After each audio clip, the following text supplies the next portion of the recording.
378, episode 72 3 metode 2. Eri Striker adalah kapten penjaga kerajaan Caixenix Archipelago.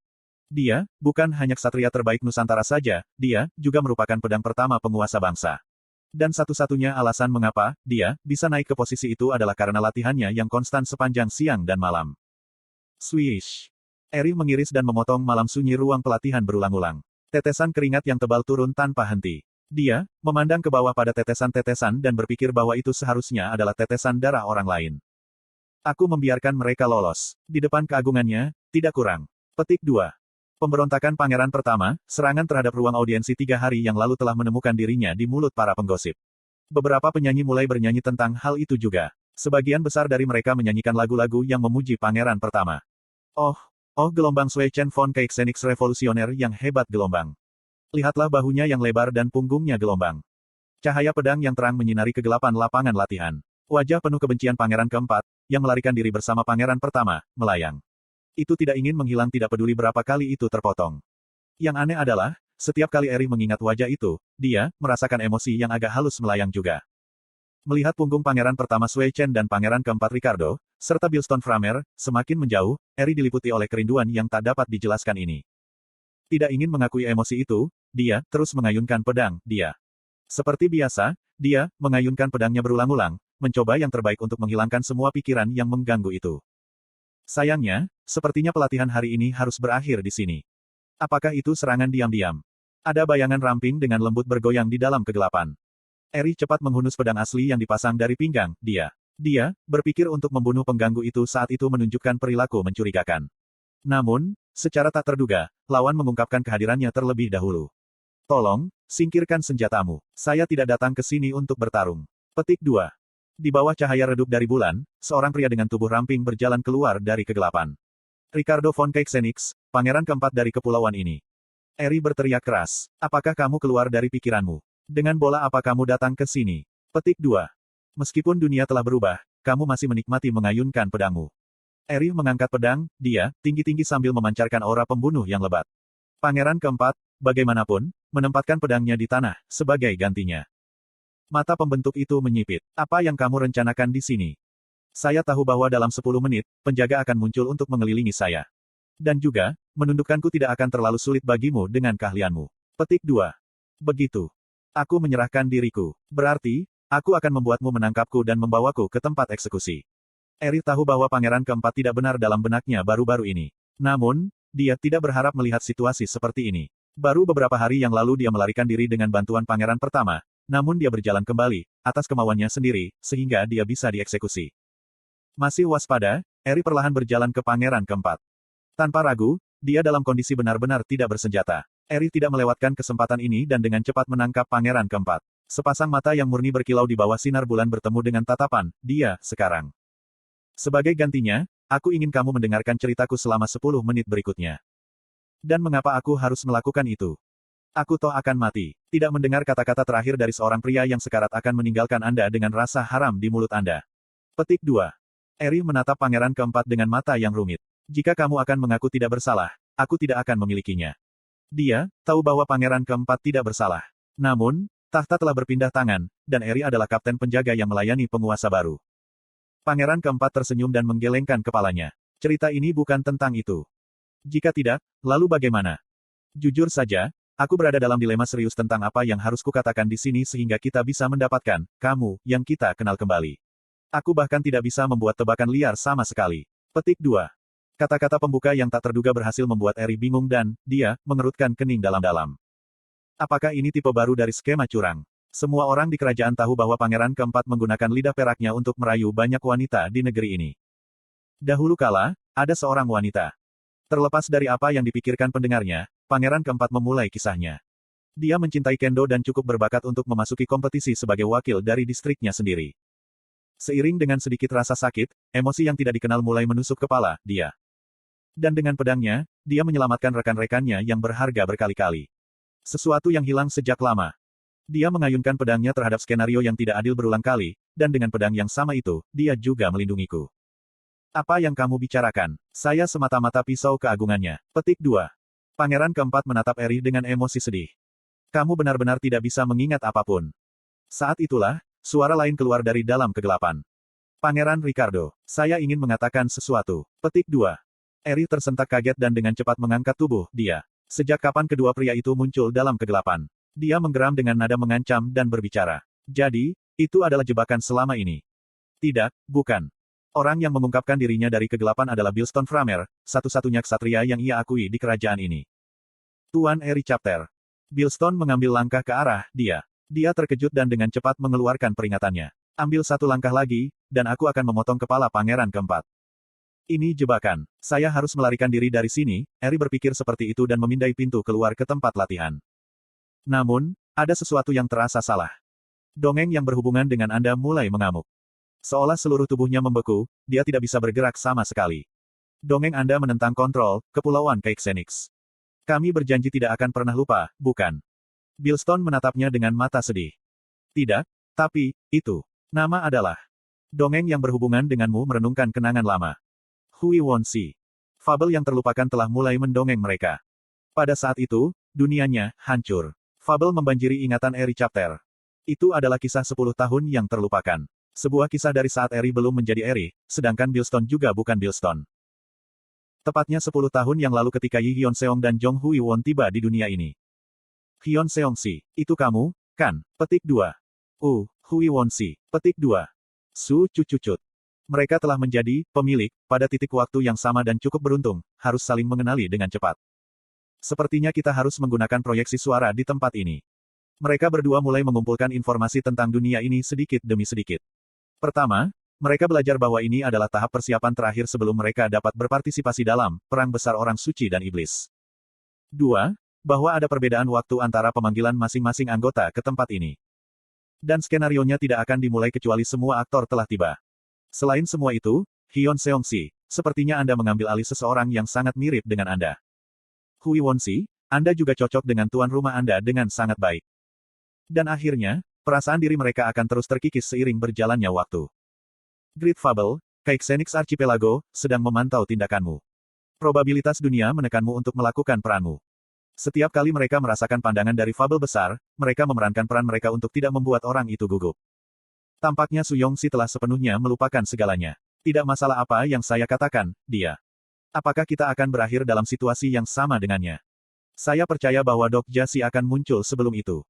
Jadi, mereka menunggu, dan kemudian, menunggu lagi. Apakah Ji Hye dan anak-anak baik-baik saja? Jika itu mereka, mereka seharusnya baik-baik saja. Mereka hanya punya satu sama lain untuk diandalkan di dunia ini. Fable, Mospure Comradeship, telah mulai bercerita. Di dunia di mana tidak ada yang tahu cerita mereka, mereka hanya harus terus berbicara satu sama lain untuk melindungi diri mereka sendiri. Klang. Tuan Eri, tolong kalahkan sekarang juga. Petik 2. Ayo kita pergi, Sir Billstone. Tuan rumah dari dua saingan menjadi muncul secara alami, mereka perlu menciptakan lebih banyak kesempatan untuk tetap bersebelahan, karena itu akan meningkatkan peluang untuk menggunakan proyeksi suara untuk berbicara satu sama lain. Sepertinya ilmu pedangmu telah meningkat banyak. Gelar, Kaisar Steelsword, Anda sangat cocok untuk Anda, bukan? Ketika kita kembali, aku lebih baik meminta Dok Jasi untuk membelikanku pedang baru. Setiap kali pedang mereka bersilangan, mereka berbagi proyeksi suara. Pada tingkat ini, kita mungkin akhirnya menjadi Swordmaster sebelum Dok Jasi tiba di sini. 1 tahun berlalu, dan tahun kedua berlalu begitu saja. Dan mereka ditugaskan ke berbagai pos yang cocok dengan kepribadian mereka. Yi Hyun Seong didorong ke faksi Pangeran Ricardo keempat, sementara Jong Hui Won ditempatkan di bawah Panji, penyihir kegelapan. Begitu afiliasi mereka berubah, lingkungan yang mereka alami juga berubah. Mereka berdua tidak bisa menyilangkan pedang mereka sesering sebelumnya. Dan mereka harus menjalani kehidupan, Eri Striker, dan Billstone Framer, lebih, dan tidak seperti Jong Hui Won dan Yi Hyun Seong. Mereka harus makan makanan sebagai Eri Striker dan berbicara sebagai Billstone Framer.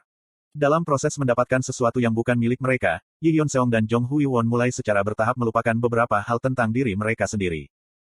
Keduanya perlahan dan terus menjadi karakter dari Kepulauan Caixenix. Ada suatu masa ketika Jong Hui Won, mabuk dari ingatannya, datang untuk berbicara dengan Yi Hyun Seong. Saya orang yang mengerikan, Hyun Seong Si. Mengapa kamu mengatakan hal seperti itu? Bukankah itu alasan mengapa saya dihukum sekarang? Dia kemudian mulai membicarakan hal-hal yang belum pernah dibicarakan oleh siapapun sampai sekarang. Apakah kamu ingat, Ibu Gemho Station dan anaknya? Mereka bertempur melawan faksi Cheoldo dengan kami. Tanda hubung titik. Ya, saya ingat. Kami juga bertemu mereka di Dark Castle, bukan? Yi Hyun Seong mengingat dua ibu dan anak perempuan dari stasiun Gemho, ibu yang berjuang untuk melindungi anaknya, dan seorang gadis kecil yang memegang tangan ibu seperti itu. Ibu anak itu kehilangan nyawanya di kastil kegelapan, dan gadis itu diserahkan ke pengasuh para pengembara. Keduanya bisa selamat. Kalau saja saya menyadari kebenaran, surga, lebih cepat. Itu bukan salahmu, Hui Wonsi. Itu bukan sesuatu yang bisa kita cegah. Sejujurnya, ada banyak dongeng yang lebih kecil daripada kita, kan? Fabel yang bahkan tidak bisa menjadi fabel yang tepat. Pemabuk Jong Hui Won tertawa. Ketika dia melakukannya, sisa-sisa dongeng menodai tangannya bersinar terang. Mereka semua adalah kisah-kisah yang diperolehnya di sepanjang jalan. Kisah-kisah tercipta dengan bertarung melawan rasi bintang yang agung dan mulia sebagai anggota. Jong Hui Won bangga dengan cerita itu, dan menjalani hidupnya tanpa rasa malu. Namun, pemikiran yang sedikit berbeda telah meresapi kepalanya belakangan ini. Mungkin, dongeng yang telah kita kumpulkan sejauh ini diciptakan setelah kita juga menginjak-injak dongeng kecil. Hui Wonsi. Dan mungkin, giliran kita sekarang untuk diinjak-injak. 4 tahun, lalu 5 tahun, berlalu begitu saja. Baik Jong Hui Won dan Yi Hyun Seong tidak menyerah. Ngomong-ngomong, apa nama keluarga Yuseng dan Gilyong? Bukan begitu, Yi Yuseng, dan Shin Gilyong. Ada yang salah, tapi ingatan mereka menghilang sedikit demi sedikit. Dan tahun ke-6 berlalu begitu saja. Di mana Dok Jasi dan apa yang dia lakukan sekarang? Kurasa dia juga tidak akan datang tahun ini. Tahun ke-7 berlalu. Menjadi 7 tahun menunggak dengan upah kita, bukankah itu benar-benar sebuah perusahaan jahat? Mari kita buat serikat buruh nanti. Ya, kita harus. Jangan lupakan itu. Janji awal mereka untuk bertemu setidaknya sekali seminggu untuk berbicara diubah menjadi sebulan sekali, dan sebagai gantinya menjadi 2 bulan sekali. Hari-hari mereka bertemu tetapi tidak dapat mengatakan apa-apa meningkat juga. Dan pada hari tertentu selama tahun ke-8 mereka, Jong Hui Won bertanya dengan suara linglung. Bukankah kita seharusnya menunggu seseorang? Yi Hyun Seong tidak bisa menjawab pertanyaan itu. Kamu tahu, Hyun Seong si. Jika saya pernah melupakan Anda, maka aku akan mengingatmu. Tanda hubung titik. Lalu, tolong bunuh aku. Itu terakhir kali mereka bertemu. Beberapa saat kemudian, penyihir kegelapan memulai pemberontakan. Dan Yi Hyun Seong berdiri di sisi bekas keluarga kerajaan untuk berhadapan dengan Jong Hui Won. Hui Won si. Pedang mereka bentrok dengan intens beberapa kali di udara. Luka di tubuh Yi Hyun Seong menumpuk di dalam badai cahaya pedang yang menyilaukan. Lintasan ayunan pedangnya benar-benar berbeda dibandingkan dengan ketika mereka bertarung di masa lalu, masing-masing serangannya berisi kehendaknya yang jelas untuk membunuhnya. Hui Won si. Bahkan ketika mengalami proyeksi suara, yang berulang, Jong Hui Won tidak menjawab. Keheningannya menggantikan jawabannya. Seolah dia telah menahan sampai sekarang, ayunan pedang tanpa ampun Erih mengiris Yi Hyun Seong. Visi yang terakhir tampaknya tumbuh jauh, kalau begitu. Meskipun dia terkejut, dia masih berjalan lebih dekat ke Jong Hui Won. 1 langkah, 2 langkah. Akhirnya berhasil mendekat, Yi Hyun Seong menatap matanya dan, untuk pertama kalinya, mengucapkan kata-kata yang tidak bisa dia ucapkan untuk waktu yang lama, dan kemungkinan besar, dia tidak akan bisa mengatakan lagi. Aku mencintaimu, Hui Won si. Fabel, Mospure Comradeship, telah menyimpulkan kisahnya. Aku tanpa kata-kata membaca fabel yang sedang berlangsung. Beberapa kata diam-diam sedih, sementara beberapa bagian cukup menyakitkan untuk merobek hatiku. Ego of Character, Jong Hui Won, bangun sedikit demi sedikit. Cahaya redup melayang di sekitar tubuh Bill Stone dan Eri Chapter. Saya bisa merasakan bahwa jiwa mereka beresonansi dengan fabel. Yi Hyun Seong pingsan, tetapi senyum tetap terukir di wajahnya. Aku diam-diam mempelajari wajah itu sebentar, sebelum memecah kesunyian. Sepertinya aturan internal perusahaan perlu diubah sedikit. Bagaimanapun, tujuan kedua kami telah tercapai. Selanjutnya adalah di sana. Sir Eri dalam bahaya. Yu Jong Hyuk mengambil Jong Hui Won dan Yi Hyun Seong yang tidak sadar. Tapi, sebelum kita bisa keluar dengan aman dari sana, pintu ke tempat latihan terbuka dan para penjaga kerajaan bergegas masuk. Namun, bukan hanya mereka yang muncul di sini. Orang lain berjalan keluar dari barisan penjaga dan menuju kami. Master 3 pertama Kepulauan Caixenix. Gengenius yang telah mencapai puncak Sword Master pada usia hampir 18 tahun. Archmage lingkaran ke-9 yang termuda. Penguasa kepulauan yang mengendalikan naga hitam jahat.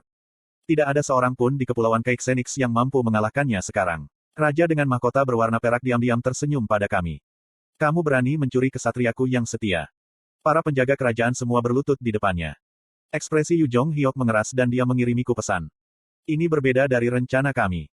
Sebenarnya, ini menjadi lebih baik. Karena, target kami selanjutnya adalah Han Suyong. Ada 4 anggota yang hadir sekarang. Fabel Nebula akan diperkuat lebih lanjut jika lebih banyak anggota Nebula berada di satu tempat. Aku menatap wajah Ratu dan berbicara. Yang mulia, kami tidak datang ke sini untuk bertarung. Tanpa ragu, ego Han Suyong berbaring di dalam ratu itu, tertidur. Dan saya hanya harus mendapatkan egonya kembali dari karakter itu, tidak peduli apa. Dan, dengan hal-hal seperti ini, kita bisa menggunakan fabel kita dan... Aku sadar, Anda datang untuk menceritakan sebuah kisah kepada saya. Petik 2. Merasa sedikit terkejut, aku menatapnya. Great Fable, Kaiksenix Archipelago, mengirim ejekan mengejek ke arahmu. Kenapa kamu begitu terkejut? Yang ini juga sangat menikmati cerita. Namun, yang ini lebih suka bercerita daripada mendengarkannya. Jadi, jaga telingamu tetap terbuka lebar dan dengarkan baik-baik, Ricardo von Kaiksenix. Petik 2. Sang ratu merentangkan tangannya lebar-lebar dan menyeringai cerah ke arahku. Tidak, haruskah itu menjadi Raja Iblis Keselamatan, Kim Dokja? Sirip.